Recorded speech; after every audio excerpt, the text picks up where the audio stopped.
For many people, faith is a source of comfort, a way to make sense of the world, especially in the face of suffering. But what happens to faith after something like the Holocaust? For some, it deepened their belief. For others, it raised questions that never fully go away. And for many, it changed the way they relate to religion altogether.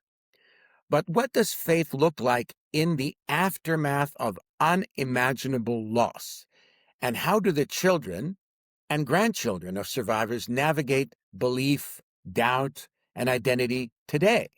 To help us understand, I spoke with Rabbi Lisa Grushcow about how these questions continue to shape Jewish life and thought. When I'm always curious about when we talk about those different reactions, the two extremes as you speak about them of either total embrace or total rejection, is, of course, and you know this better than I do, Hungarian Jewry was also incredibly diverse before the war, right? Mm. And so I'm always curious how many of the folks who were less religious to begin with ended up less religious, how many of the people who started out more traditional to begin with stayed more traditional, and how much there was crossover between those groups. You know what I mean? How much it was really somebody um, leaning into the identity that they'd had before the war, and how much it was a change. I'm curious about that, but I don't know the answer. I have people who come in who say, I had a Jewish grandparent, and they came here after the war, and they changed their name, and they wanted nothing to do with Judaism because they didn't want me to have, or my parents to have, the experience or the danger or the vulnerability that they had experienced. And yet, 2 generations later, someone's coming in and saying, there's something here, and I want to explore it, and I want to reconnect to it. So sometimes that happens, right? Sometimes it happens that it is completely actively walked away from, and yet somehow um, there's that spark, there's that seed, which comes back, right? For most people, I suspect it's really complicated. It's not like the Holocaust is the only source of questions of theodicy, of why bad things happen to good people. You don't, forgive me, need the Holocaust for that. You can look at illness, you can look at natural disasters, you can look at the thousands of ways that humanity is cruel. Um, but it certainly puts it in stark relief, So to come and to say, I'm done with God, I'm not interested, or I don't want to pass on this identity, you can understand it. Listen, when we look at the grand scheme of Jewish history, this is still a pretty good time to be a Jew, right? I think we've had a lot pulled out from under us that makes it a scarier world than it would have been 5 years ago, 10 years ago. And that's been sobering for many of us. But I'd rather be here now than a whole bunch of other places in Jewish history. That's for sure. Oh, right. Right? Yeah. But what the role of religion is in that, listen, this is how we take care of each other.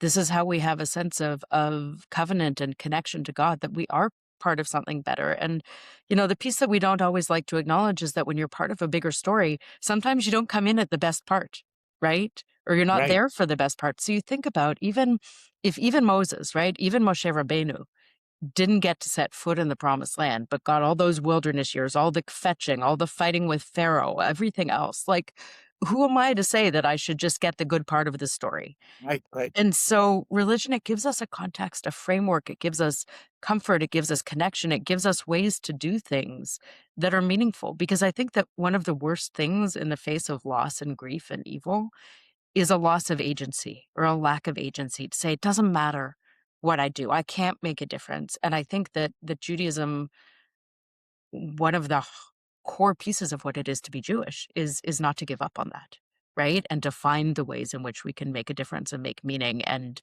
leave this world a little bit better than we found it. And that to me is really compelling. After the Holocaust, many survivors turned to their faith and religion to try to heal from the horrors of what they'd experienced, while others turned their back on Judaism entirely, totally, completely, and irreparably scarred by what had happened to them.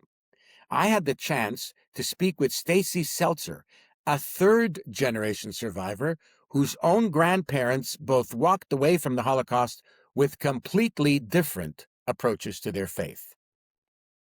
Yeah, interestingly, so my grandfather grew up in England. He was part of the Kindertransport. So when he was placed, he was in an Orthodox orphanage. So he became quite Orthodox during the war.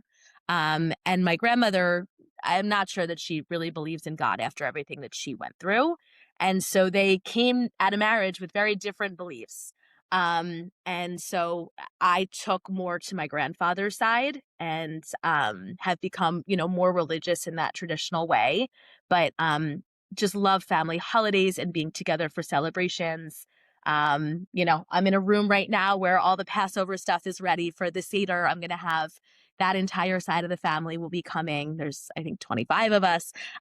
So being together for holidays and religion is important to us. And even just becoming a bar bat mitzvah and having the gift of being able to have a bar bat mitzvah, right? I think we appreciate those things at a different level because so many couldn't, including my grandfather's siblings. What role does community play for people in the third generation? So I think your community, your village is so important. Many of my village are not 3Gs, and that's that's a beautiful thing too. But I think you really lean on your community, and feel so grateful. And you go back to some of the crazy things about being a 3G that you might be thinking about, but with your friends, Jewish, not Jewish, like who would hide me in their basement if God forbid this happened again, right? You think these things. Um, because unfortunately you almost have to based on what your grandparents have shared with you. In addition to faith, community is what often sees us through some of the most difficult periods of our lives, our shared history, and how we pass our stories on to the next generation becomes of the utmost importance. I had this chance to speak with Shoshana Schenker, a third-generation descendant of Holocaust survivors, about her experience with the March of the Living and sharing that with her grandparents.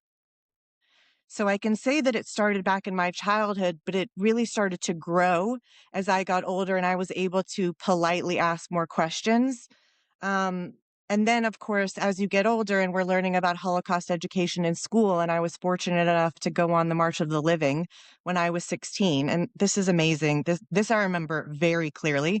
So I had this giant book of photographs that I've taken from this trip. I'm a little bit of a paparazzi. And I come back and I politely ask, because again, I don't want to push. Zadie, this is not for him. Maybe Bubby will share some things. So I'm presenting them with this photo book that I have, and Zadie says, no, thank you.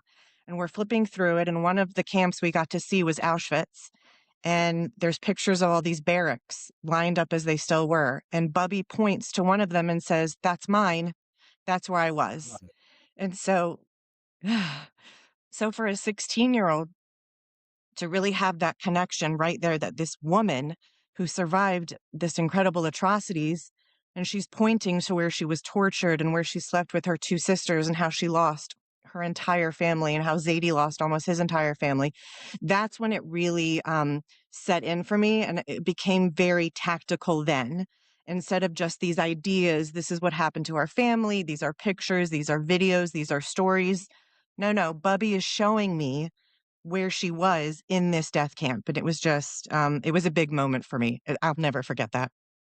As a child of Holocaust survivors myself, as a child, I felt an overwhelming need to sort of, as a very young child, to undo the Holocaust, to make sure that it didn't happen. Of course, that's what you're thinking as a child. You can't do that.